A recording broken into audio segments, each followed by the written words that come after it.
மாசம் பிறந்தாலே தாறுமாறு பொங்கலத்தை கொண்டாடும் எங்க ஊரு. தை மாசம் பிறந்தாலே தாறுமாறு பொங்கலத்தை கொண்டாடும் எங்க ஊரு. கட்டாத எங்க கிட்ட பூச்சாண்டி வேலை, மூச்சாக வச்சிருக்கோம் ஜல்லிக்கட்டு கால.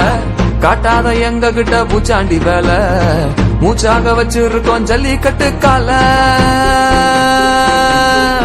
இது ஜல்லிக்கட்டு கால. கட்டாத எங்க கிட்ட பல, இது ஜல்லிக்கட்டு.